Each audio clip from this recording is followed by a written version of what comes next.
Saya Nur Azhar binti Ahmad, Jabatan Pengajian Melayu, merupakan Ketua Kumpulan SS Tun yang terdiri daripada 4 orang ahli iaitu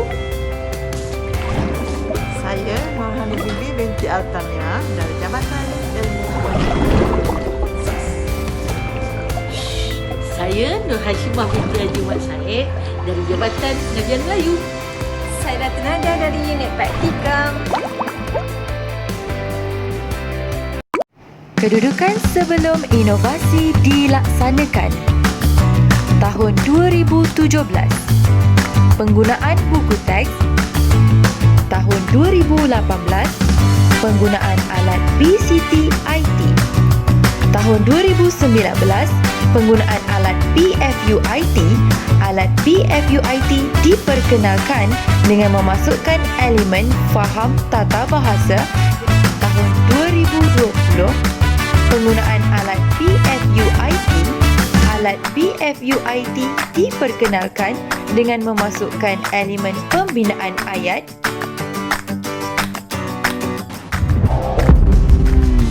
Masalahnya besar. Kita dah lihat student murid ni memang belum baca. Tapi masalah dia nak keluarkan sepenting pada petikan. Bila kita bagi dia satu cerita, kita suruh dia senarai ke sepenting, dia tak dapat kenal pasti yang mana yang penting, mana tak penting daripada petikan yang kita bagi. Okay, sebab itulah kita nak bagi dia satu kata kunci ataupun perkara yang boleh dia congkil dia punya kefahaman tu kan. Jadi kita kena bagi dia panduan lah. Kita kena ada satu panduan yang boleh membantu dia macam mana kita keluar dari sepenting tu. Daripada isi penting tu pula dia akan buat peta konsep. Kan? Jadi senang dia nampak benda tu kan. Bila kita pindah dalam bentuk grafik kan. Bentuk grafik lagi nampak. Dia nampak Okay. berapa yang tadi betul kata dia bukan susun ayat saja, dia mesti bina ayat dulu.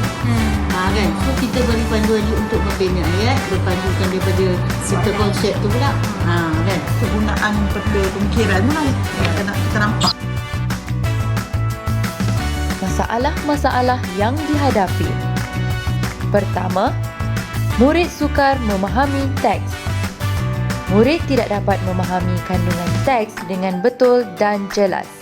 Contohnya, murid tidak dapat menjelaskan konsep sama rata. Kedua, murid tidak dapat menjawab soalan kefahaman. Murid gagal menjawab soalan berpandukan 5W 1H. Ketiga, murid sukar mengenal pasti kata. Di dalam pembinaan ayat, susunan kata adalah penting. Oleh itu, murid perlu tahu jenis kata yang ada dalam pemahaman melalui pembacaan petikan dan menyusun kata untuk membentuk ayat.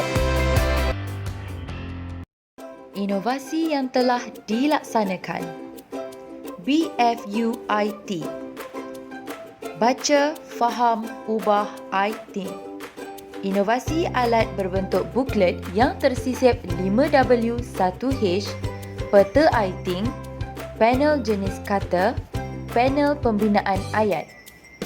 Baca. Murid akan pilih petikan yang disediakan berpandukan buku teks dan baca petikan tersebut. Faham. Murid perlu memahami petikan yang dibaca dengan melengkapkan panel 5W 1H. Ubah. Murid mengubah pemahaman kepada bentuk peta iting, penggunaan tata bahasa dan ayat.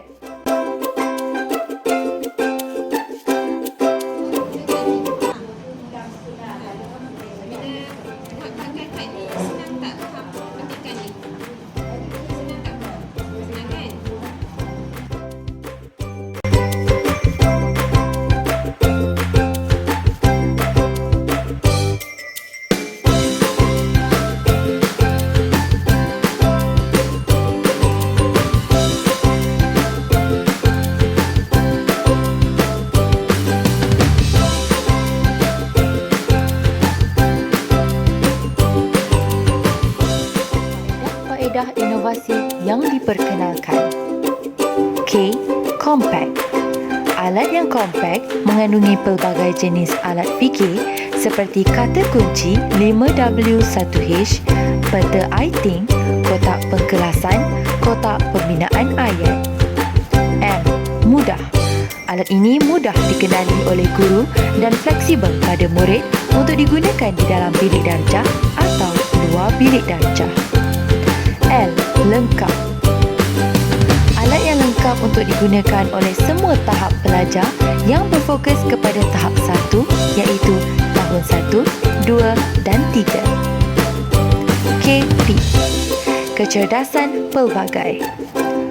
Alat yang dapat merangsang kecerdasan pelbagai murid melalui kecerdasan lingual, visual, spatial, logik.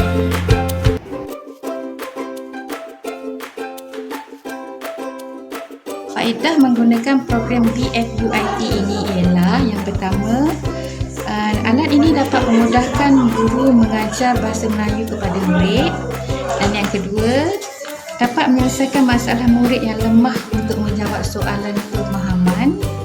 Yang ketiga, aktiviti yang lengkap ini banyak mempelbagaikan teknik pengajaran dan pembelajaran kepada murid. Ini memang sangat-sangat sesuai untuk murid sekolah rendah, terutamanya murid tahap 1 dan murid tahap 2 yang kategori pemulihan. Kita tengok tajuk-tajuk yang dikeluarkan dari kemahiran membaca. Tapi kemahiran membaca, walaupun hanya kemahiran membaca, tetapi dia merangkumi semua kemahiran. Kemahiran menulis, dengan tutur dan aspek tata bahasa. Dan bila kita tengok dari segi latihan teknik yang digunakan, teknik ansur maju, murid akan melihat bahan dan dia akan keluarkan penting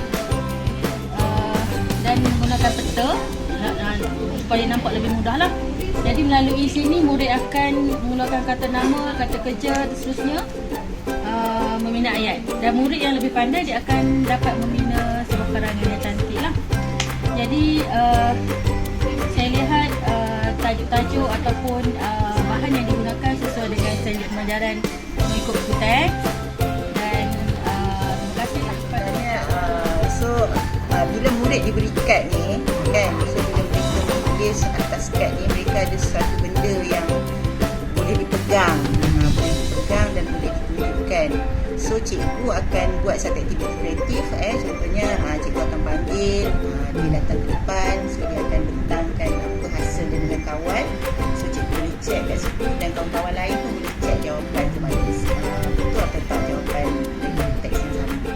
Komitmen pihak atasan. Sokongan daripada Pengarah Institut Pendidikan Guru Kampus Ipoh, Dr. Yahya bin Osman. Assalamualaikum warahmatullahi wabarakatuh. Tahniah kepada kumpulan SS Tool yang telah mereka satu bahan mengajar iaitu BFUIT, dan saya merasakan bahawa inisiatif ini perlu digalakkan bagi meningkatkan lagi kemahiran membaca para pelajar dan bagi memperkasakan lagi nama IPG Kampus Ipoh sebagai peneraju pedagogi di peringkat bukan saja negara tapi di peringkat antarabangsa. Tahniah kumpulan SST. Sokongan daripada Ketua Jabatan Pengajian Melayu Institut Pendidikan Guru Kampus Ipoh, Encik Samsudin bin Abu Bakar. Assalamualaikum. Tahniah kepada kumpulan SS Tool yang berjaya membina satu inovasi yang sangat menarik yang dinamakan inovasi ini sebagai FUIT. Semoga mereka terus sukses dan cemerlang pada masa akan datang. Sekali lagi, tahniah. Sokongan daripada pihak sekolah, pengkomersilan. Hala 7 alat BFUIT, pengurusan hak cipta, pendaftaran MyIPO, penambahbaikan alat tambahan fungsi, penggunaan merentas subjek, penerapan elemen NPTL, BFUIT Digital Web Base, BFUIT Digital Apps Base.